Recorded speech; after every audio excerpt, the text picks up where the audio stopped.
Et je me disais, bah, je lui ai transmis ma saloperie, quoi, de maladie, quoi. Je sais que ça crée des complications dans sa vie quotidienne.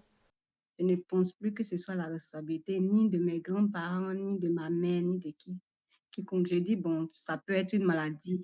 Une maladie peut venir à n'importe quel moment et ça peut être une maladie mortelle comme une maladie invalidante, comme une maladie invisible. Donc, on ne doit pas culpabiliser quelqu'un pour cela.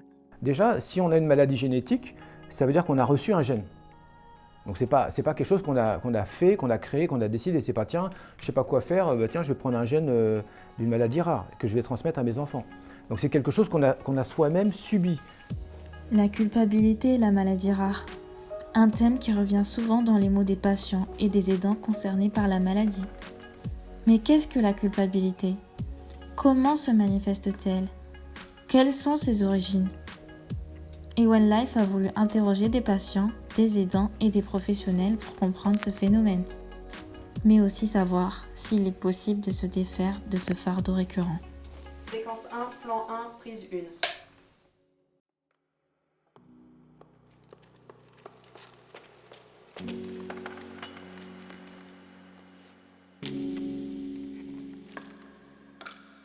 « 80% des maladies rares sont génétiques, donc potentiellement transmissibles. Quand on est confronté à cette situation, plusieurs cas de figure existent.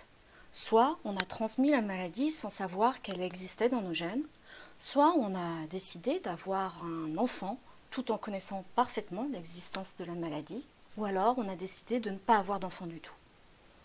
Nous allons voir maintenant le ressenti des personnes concernées par cette situation, ainsi que les solutions proposées par les professionnels. Mon frère ne saignait pas du tout, je savais que je l'avais. J'ai été diagnostiqué officiellement sur le tard, peut-être à 35 ans, quelque chose comme ça. Ça n'a jamais été un frein, on ne s'est jamais dit, ma femme et moi, est-ce qu'on va faire des enfants, quoi, pour parler clairement. J'ai vécu dans un cadre familial avec cette maladie. Je sais qu'elle se gère, c'est parfois compliqué. Ça ne m'est jamais venu à l'esprit de me dire, je ne vais pas faire d'enfants pour ne pas transmettre, pour ne pas risquer de transmettre la maladie. Il y a des individus et il y a un couple et il y a un projet d'enfant. Et parfois, les positions ne sont pas les mêmes. Donc, vous voyez bien la scène, deux jeunes, un homme et une femme, avec un désir d'enfant, un risque génétique. Quelle théorie commune ils vont pouvoir créer pour se dire que malgré tout, ils sont partants pour aller jusqu'au bout et faire confiance à la vie sans savoir si l'enfant est porteur ou s'il ne l'est pas. Donc, la peur que l'enfant devienne un persécuteur en quelque sorte, c'est-à-dire que plus tard puisse les accuser d'avoir transmis la maladie, malgré qu'ils savaient qu'ils pouvaient l'éviter. Ça, c'est une première question que les parents peuvent se poser et qu'ils vont devoir traverser. Moi, en fait, je savais qu'il avait une maladie, mais je savais pas qu'elle était génétique. Alors, pour Lilia, toujours. Et pour Mathéo, en fait, je le savais, du coup. Mais on n'avait pas encore fait les tests génétiques. Mais du coup, avec sa famille, là, j'ai vraiment su que c'était une maladie génétique. Et puis, c'est vrai que après, quand j'étais enceinte de Mathéo, je me sentais un peu coupable parce que les gens, ils disent est-ce qu'il va être malade? Est-ce qu'il va avoir la maladie? C'est que ça, en fait. Même pour Naël, en fait, là, j'ai repris le travail et est-ce qu'elle est là, la maladie? Tu vois, tu te sens un petit peu coupable quelque part d'avoir voulu faire un enfant alors que voilà. Et ton mari, il a ressenti comment la première fois qu'il a su que un de ses enfants avait la même maladie? Il était malheureux, en fait, ça lui faisait de la peine. Et après, à côté de ça, c'était très difficile parce que je me suis trouvée un peu toute seule parce que pour lui, c'était normal, c'était pas grave. À chaque fois qu'ils avaient quelque chose. Et moi, ça m'affolait. À chaque fois, fallait faire quelque chose, quoi. Pour lui, il fallait laisser comme ça allait passer. C'était vraiment comme si c'était quelque chose d'anodin, en fait. Alors, quand les parents sont au courant qu'il y a un risque élevé de transmission, soit parce que la maladie est dominante et l'un des parents est porteur du gène, et il sait que son enfant, son futur enfant, a un risque de 50% d'être porteur à son tour. Soit parce que les parents ont une maladie, sont porteurs d'une maladie récessive et qu'ils savent que chaque enfant a 25% d'hériter les gènes des deux parents ou dans les maladies liées à l'X, lorsqu'il y a cette notion de maladie héréditaire, c'est tout à fait différent. Là, les parents, ils vont devoir faire un travail des philosophes. Et j'ai dit souvent aux parents que je rencontre, qui sont dans la plus grande peine de devoir réfléchir à toutes ces questions, parce que vous imaginez très bien que quand on prend la décision d'avoir un enfant malgré le risque de la transmission, ça s'est fait après un débat intérieur et une lutte. Ce n'est pas quelque chose qui peut se faire sans savoir poser suffisamment de questions. Et donc, je dis souvent aux couples, aux jeunes couples que je rencontre, que la rencontre avec ces dilemmes dans lesquels ils ont, parce que c'est un vrai dilemme, où il va falloir trancher, ça les met en position de réfléchir à des choses essentielles sur qu'est-ce que c'est d'être parent, qu'est-ce que c'est le désir d'enfant, quelle est la valeur de la vie et quel est le type d'handicap ou de maladie pour lequel ils sont prêts à donner la vie malgré le risque qui existe pour eux et pour l'enfant. Qu'est-ce que j'ai bien pu faire pour mettre au monde des filles qui sont malades? Qu'est-ce que j'ai bien pu faire pour être moi en bonne santé et avoir jusqu'à 3 filles qui souffrent d'une maladie qu'on ignore? Et quand c'est comme ça, je lui disais souvent, je me rappelle très bien, je lui disais souvent, maman, ce n'est pas ta faute. Tu as fait ce que tu pouvais faire. Tu n'as pas pensé qu'un jour, tes enfants pouvaient être malades. Donc, tu n'as pas à te faire du mauvais sang. Et le jour où je lui ai dit ça, elle m'a serré dans ses bras d'une manière particulière. Et c'est à partir de là, franchement, qu'elle a commencé à ne plus trop se morfondre sur l'état de santé de mes sœurs. La question de la génétique et la culpabilité, en effet, c'est une question tout à fait intéressante. Pourquoi ? On l'a déjà dit aujourd'hui, tous les parents éprouvent un sentiment de responsabilité à l'égard de ses enfants. Et tout ce qui arrive à un enfant, finalement, va provoquer chez les parents beaucoup de soucis, beaucoup d'inquiétudes et parfois même des sentiments de culpabilité. La génétique, elle vient produire une forme c'est comme une loupe qui va agrandir des sentiments qui existent en tout en chacun. Ce n'est pas quelque chose d'à part. Une famille est confrontée à une maladie génétique, elle va vivre les mêmes processus de la parentalité que tout parent va connaître, sauf que là, du fait de la transmission génétique, ces processus vont se voir augmenter. Et ils vont devenir très complexes, compte tenu de cette transmission qui parfois est une transmission héréditaire, c'est-à-dire que l'un ou les deux parents étaient porteurs du gène dont l'enfant est porteur. Il y a 2 cas de figure qui me semblent très importants à distinguer. Le premier cas de figure, c'est que lorsque les parents ignoraient que cette maladie existait dans la famille et la découverte de la maladie de leur enfant, elle va produire un véritable effroi. C'est-à-dire qu'ils n'étaient pas préparés, ils ne l'avaient jamais anticipé. Quand je l'ai appris, elle m'avait communiqué par téléphone parce qu'on n'habitait pas dans la même ville. Et elle m'a appris ça par téléphone et j'avoue qu'à ce moment précis, ça a été la douche froide. J'ai repris contact avec ma fille.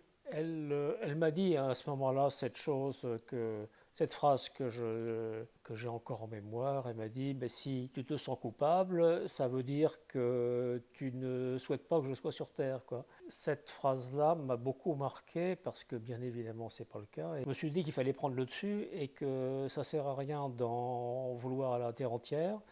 L'exemple des maladies génétiques, on connaît en général très bien les modes de transmission et l'étiologie des pathologies qui expliquent qu'une telle personne puisse être malade.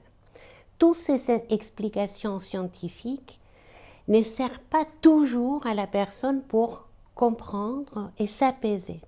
Et malgré elles, elle va par une tendance que tout être humain il a. Tout être humain a une tendance à rechercher le sens. Pourquoi un événement est survenu dans ma vie? Pourquoi? Pourquoi moi? Pourquoi ça m'est arrivé? Et dans ce travail de quête de sens, la personne, elle pourra construire des fantasmes de culpabilité. Qu'est-ce que c'est ce fantasme de culpabilité? C'est un scénario imaginaire dans lequel la personne, elle se rend responsable de ce qui est en train de lui arriver. Pour des fautes imaginaires ou réelles commises dans le passé. Donc vous voyez la complexité. La maladie, elle ne s'inscrit jamais dans une page blanche des vies. On a toujours une histoire et une préhistoire. Au départ, on m'a dit que c'est une maladie consanguine. Ça veut dire que peut-être mes grands-parents maternels, mes grands-parents paternels étaient frères ou étaient parentés. Donc, du côté de mon papa, il n'y avait pas de problème parce qu'ils sont d'ethnies différentes. Mais du côté de ma maman, j'ai appris qu'ils étaient cousins éloignés ou je ne sais jamais, bon, je ne sais pas trop. Et là, j'ai dit à maman, le problème vient de toi, de ta famille. Et j'ai vu qu'elle était un peu, bon, elle s'est sentie mal. Et je me suis dit, bon, peut-être que je suis allée un peu fort. C'est vrai que peut-être ses parents ont des liens, mais je ne dois pas projeter mon sens de culpabilité, mon mal-être sur elle, puisque elle également, elle n'avait pas vraiment décidé de faire des enfants qui avaient des problèmes génétiques. Donc là, ça a été un peu bref. J'étais un peu la responsabilité, la culpabilité sur ma mère. Donc, ça a été un peu dur. Je me dis que c'est l'ignorance qui a fait que mes grands-parents, peut-être, ils se sont mis ensemble. Mais bon, je ne pense plus que ce soit la responsabilité ni de mes grands-parents, ni de ma mère, ni de quiconque. Je dis, bon, ça peut être une maladie. Une maladie peut venir à n'importe quel moment. Il y aura un travail d'appropriation subjective de cette nouvelle réalité qui est venue, encore une fois, les bouleverser complètement dans ses certitudes, dans ses croyances, dans ce qu'ils pensaient être. Ils vont bouleverser la vie des parents, mais ils vont aussi bouleverser la vie de toute la constellation familiale, y compris la famille la plus éloignée. Si c'est une maladie transmise par la mère parce qu'elle est liée à l'X, eh bien les sœurs de cette maman, elles vont aussi être concernées par cette annonce qui vient en quelque sorte produire une réécriture de l'histoire familiale. C'est comme une réécriture. C'est un nouveau chapitre de la vie. Et quand on fait un travail d'écriture, en quelque sorte, tous les archives familiaux vont ressortir. Et il y a beaucoup d'histoires des familles aussi qui vont revenir et remonter à la surface. Ah, ma tante, elle savait par exemple qu'il y avait une maladie génétique dans la famille, elle ne nous l'a jamais dit, etc., etc.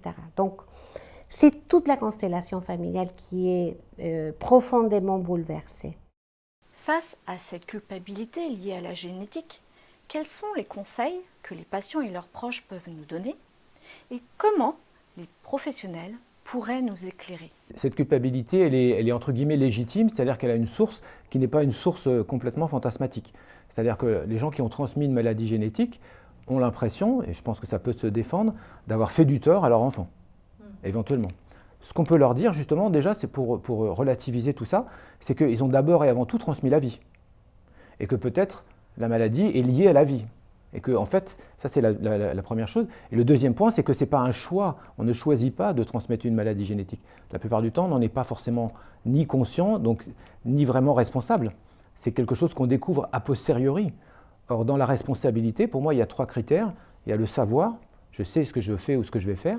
Il y a le devoir, je dois faire ou ne pas faire du tort. Et il y a le pouvoir de faire ou d'empêcher de ne pas faire quelque chose de négatif. Dans ce cas-là, on voit bien qu'en fait, quand on transmet une maladie génétique, la plupart du temps, on n'a pas ces critères-là. Donc on n'est pas vraiment responsable.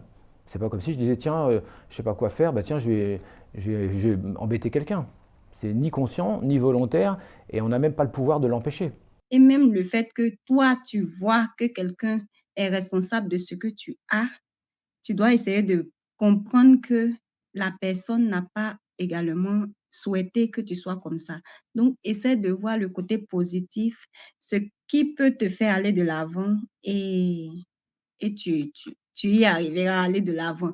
Même pas totalement, que ce soit de manière partielle ou que ce soit de manière totale, mais le fait même de faire un pas en avant, c'est déjà excellent. Alors, je vais reprendre une phrase de Woody Allen que j'aime beaucoup. La vie est une maladie mortelle sexuellement transmissible. Donc effectivement, quand on donne la vie, on enclenche le processus de la mort, automatiquement. Bien sûr, quand je suis maman, hein, moi-même, j'ai 2 enfants, quand on donne la vie, on n'a pas du tout envie de donner la mort. Mais ça fait partie de la vie. Mais ça fait partie de la vie. Intellectuellement, on comprend. Émotionnellement, c'est juste insupportable. Et en plus, quand on le vit, c'est encore pire. Mais ça fait partie de la vie. La vie fait partie de la mort et la mort fait partie de la vie. Il n'y a pas de petite vie. Qu'elle ait 15 jours, qu'elle ait 80 ans, toutes les vies sont importantes. Il y a une dame qui a écrit un livre qui s'appelle « 2 petits pas sur le sable mouillé ». Elle a eu 4 enfants, dont 2 filles. Les 2 filles étaient porteurs de la même maladie génétique. Et un de ses fils a dit « Mais maman, je ne vais pas être le seul en bonne santé ». Donc ils ont eu un 4e enfant qui s'avère être un garçon, et les garçons dans sa maladie n'étaient pas porteurs de la maladie génétique. Cette femme a eu 4 enfants. Ses filles sont décédées, mais elles n'ont pas eu une petite vie. Elle savait qu'elle n'aurait pas une longue vie. Donc elle n'a pas essayé de rajouter de la vie, parce qu'elle savait qu'elle allait avoir une vie courte. Par contre, chaque moment de vie était un moment précieux de sa vie. Elle a eu une vie très courte, mais elle a eu une belle vie. Ce qui nous fait mal, c'est qu'on ne peut pas se projeter. Par contre, si on vit dans l'instant présent, et que chaque petit sourire, chaque petit moment est un moment exceptionnel, ça va construire les souvenirs. Par contre, si on est dans la projection de ce qu'on ne pourra jamais avoir, on va être dans la souffrance. Et ça va être insupportable. Vraiment insupportable. Donc, quelquefois, on ne peut pas rajouter de la vie au jour, mais on peut rajouter des jours à la vie. C'est un sujet au sein de l'association qu'on évoque assez peu, hein, la culpabilité. C'est assez récent. On en parle un peu plus maintenant que la loi impose que les patients atteints d'une maladie génétique en parlent à leurs parentèles pouvant être concernés. Et enfin, outre ces aspects juridiques, je crois que c'est important d'en parler, de ne pas être dans le déni par rapport à ça. C'est pas en se mettant de la tête dans le sable qu'on résout le problème. Et en tout cas, c'est certainement pas comme ça que l'on peut vivre plus sereinement en étant suivi par les médecins spécialistes. Plus fort que la maladie, en fait. Et que cette maladie-là, au final, elle peut être handicapante, mais elle ne peut pas empêcher de vivre. Que, en fait, c'est une vie à part entière, en fait. Ils auront une vie, tes enfants. Voilà, c'est ça, ils auront une vie. Ouais. Ouais, ça, c'est important quand Ils même. sont c'est vrai qu'ils font les mêmes choses que les autres enfants. Bon, après, il y a des petites choses où il faut faire attention, mais sinon, ils ont une vie normale. Si on vit la culpabilité sans s'en rendre compte, on va la faire vivre à l'autre. J'ai accompagné une maman il n'y a pas longtemps. Elle m'a dit « j'ai pas les moyens, donc je vais le faire qu'une fois par trimestre ». Mais j'ai compris. Et j'arrête d'être la mère sacrifice. Parce que moi aussi, je le mérite. Ok, mes enfants ont le même handicap que moi, mais j'ai 33 ans et ça fait 33 ans que je vis. Donc mes filles ont la même possibilité. Pourquoi j'aurais l'orgueil de croire que mes filles n'ont pas la même chance que moi? Je vais les aider en m'aidant. Et c'est comme ça qu'elles transforment la culpabilité. En faisant un défi, une possibilité. Dans une maladie comme celle-ci, je crois que comme dans beaucoup de maladies, l'expérience a une compte. parce qu'on passe par des bacs, et il y a un certain apprentissage dans la gestion de ces bacs, quoi. Ma fille ne connaît pas encore de situation de bas comme ça, parce qu'elle saigne relativement peu. Elle n'est pas anémiée. Et donc, je conçois un peu mon rôle comme lui faisant part de recommandations, hein. Elle est adulte, donc elle a son libre arbitre, ça va de soi, mais je lui fais part. C'est un cheminement où chacun doit trouver un positionnement subjectif et aussi éthique, c'est-à-dire se questionner sur la valeur de la vie. Je dis souvent en couple que j'essaye d'aider à réfléchir sur leurs décisions. Je leur rappelle que c'est une décision qui leur appartient, qui n'appartient pas à la médecine, qui n'appartient pas au pédiatre, au généticien. Ça sera leur enfant. Ce qui se passe dans ces consultations, c'est comme un knorr. Il y a un concentré d'humanité et un concentré des questionnements qui, à mon sens, ça ne peut que les aider à se renforcer et à se positionner. Mais il n'y a pas une position plus ou moins légitime. Chaque couple doit trouver finalement ce qui est le plus près de ce qu'ils ont, sachant que toute décision comporte toujours une perte. Tous les couples ne supportent pas cette épreuve-là. Et il y a un certain nombre de couples qui vont se séparer à ces stades-là, précisément. C'est dire la complexité de la question que vous posez et combien il n'y a pas une réponse à cette question-là. Le conjoint a un rôle vraiment fondamental pour atténuer le choc de la culpabilité ou de la colère, comme je l'évoquais tout à l'heure. Il faut que le conjoint qui est sain, c'est important qu'il aide et qu'on trouve de la compréhension. Je connais des patients, par exemple des malades, pour lesquels le conjoint est dans une forme de déni, dans une forme de reproche.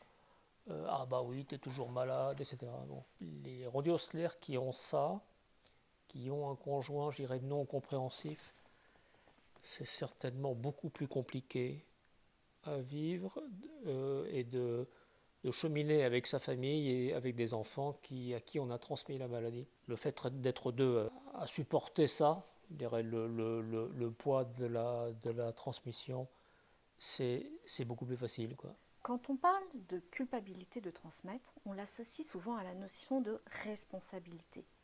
Suis-je responsable? Mais qu'est-ce que la responsabilité? Est-ce vraiment la même chose que la culpabilité? La responsabilité, c'est quand on vit quelque chose, mais je pense pas qu'en fait je me ressens complètement responsable. J'ai l'impression qu'en fait je contrôle pas la chose, je contrôlerai pas quand j'irai mieux.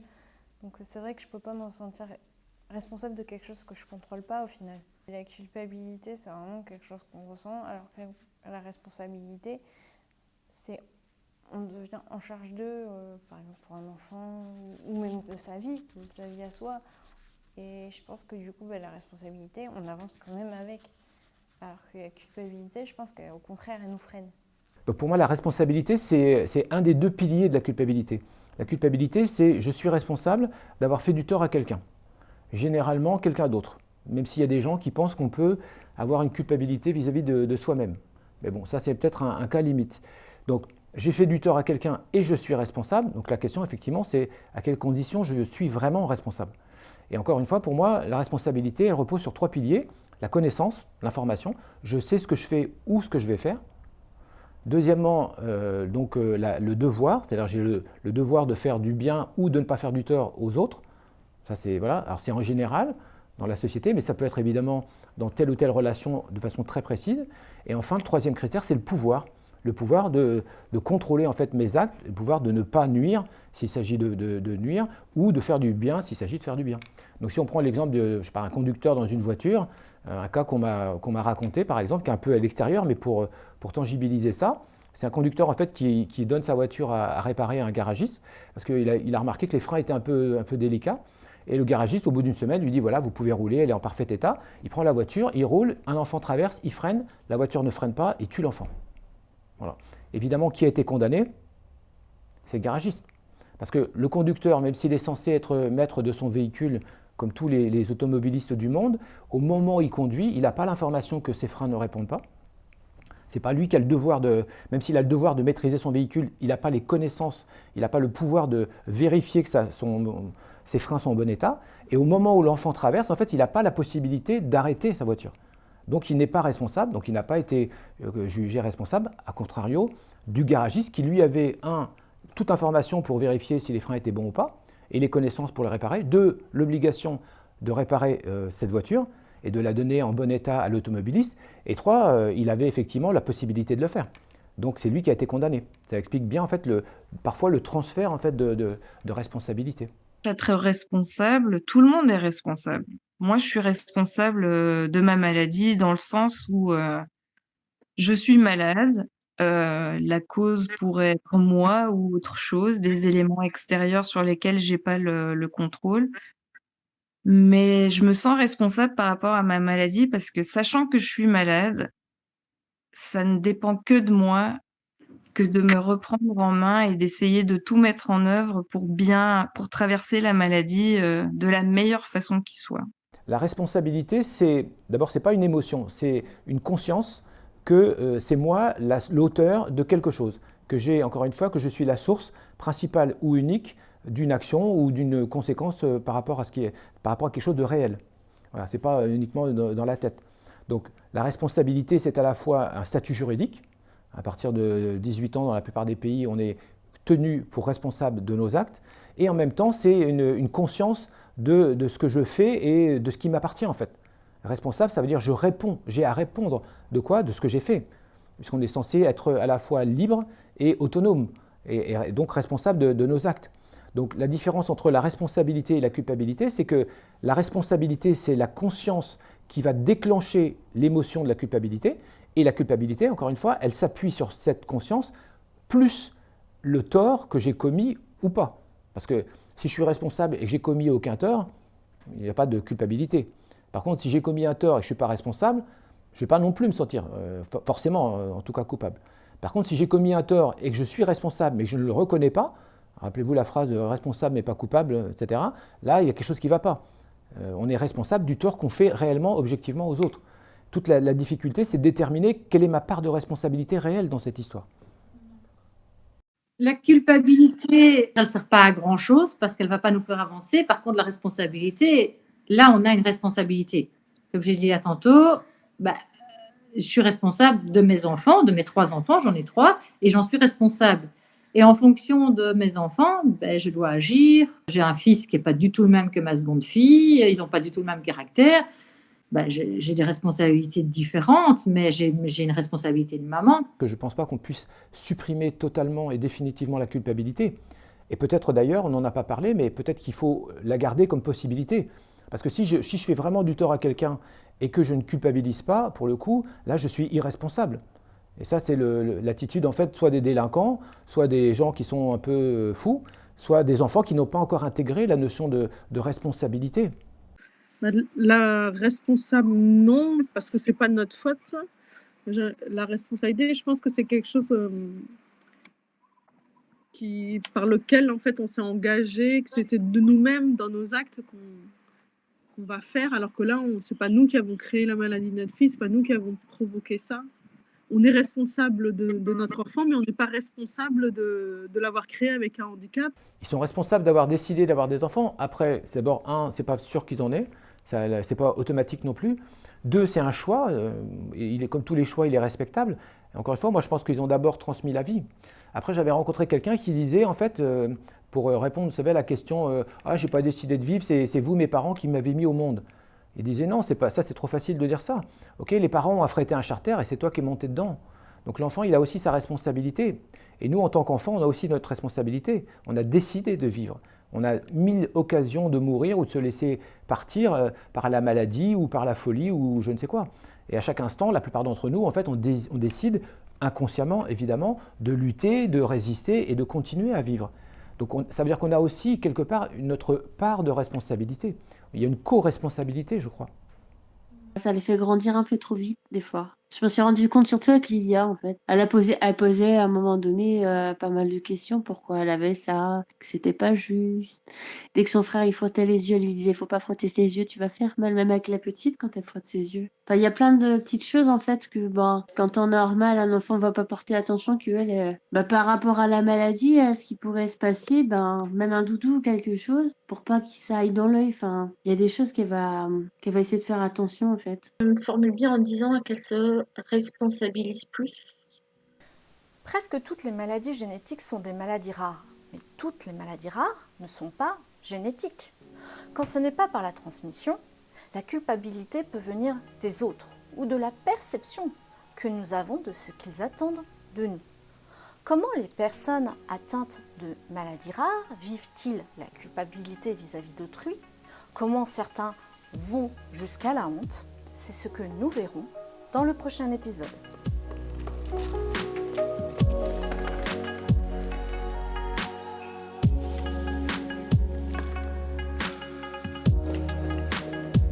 Le fait qu'on m'aide au quotidien, en fait, ça me gêne, quoi. Voilà. Donc, je pense que tant que j'aurai besoin de demander de l'aide, je culpabiliserai. Et j'avoue que si je suis retournée au travail, c'est beaucoup parce que je me sentais coupable. J'aurais pu rester plus longtemps en maladie. On a souvent honte d'avoir honte. On n'arrive pas à parler de la honte, puisque la honte est vécue dans la plus grande solitude et dans les plus grands enfermements.